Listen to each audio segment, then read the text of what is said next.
Welcome to the Using Modal Verbs in IELTS lesson. Now, how to use modal verbs in IELTS. So this IELTS lesson is about modal verbs and how they can be used to improve your writing. Though this is also relevant to speaking.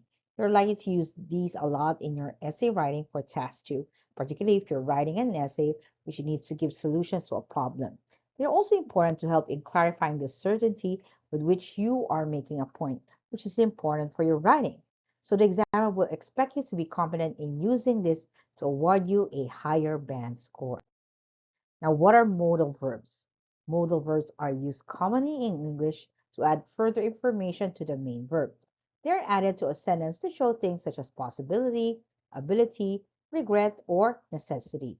And they are auxiliary or helping verbs, which means they cannot be used on their own, but must be used with the main verb. So here are examples of modal verbs. You can have may, might, can, could, shall, should, will, would, or must. And the main verb is go. So examples are she can swim, can she swim, she cannot swim. We also have what we call semi-modal verbs like ought, need, and have. And the infinitive that we use is to go. Examples are she has to go, does she have to go, she doesn't have to go. Now, how are they used? As you can see from the table, these verbs are used with the main verb and are followed by the bare infinitive. Bare means no to. The examples are ought, need, and have, which are followed by the infinitive with to. Now, let's talk about common use in the IELTS task 2. So, three important functions of modal verbs when you're writing or speaking for IELTS are first, discussing degrees of certainty, number two, making suggestions, and third would be hypothetical situations. So, let's talk about degrees of certainty. Will, may, might, and could are common to make logical deductions about the situation or the future, which you often need to do in task 2. So here, let's look at three sentences. Children with no father as a role model will become criminals, which is 100% true. Children with no father as a role model may become criminals, which is possible. And children with no father as a role model could become criminals, which is possible. Now, which of the sentences do you think is incorrect? Hopefully, you work out that the first one is wrong.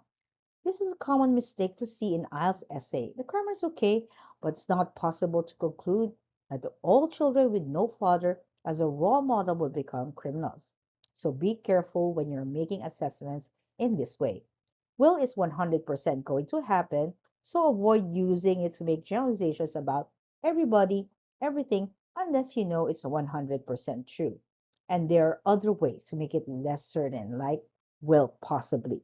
And when you're writing IELTS essays, it's unusual that you will have evidence that you can use to show 100% what you're saying is true. So the second two sentences is better in this situation. Now let's go to number two suggestion. Must, should, ought to, have to, and could are often used to make suggestions for solving a problem. It is common in task 2 to get a question asking you to discuss a problem and suggest solutions. Example are governments must, have to, need to take action to tackle global warming. So this is strong obligation. Or it could be parents should ought to stop their children watching too much television, which is a strong suggestion. Individuals could recycle more is more of a possibility. Lastly, we have hypothetical situations. It's common to use would and could to discuss hypothetical situations. If something is hypothetical, this means in effect it has not happened. You're discussing an unreal situation in the future or imagining something. For example, if the government spent more money on hospitals, people would be healthier.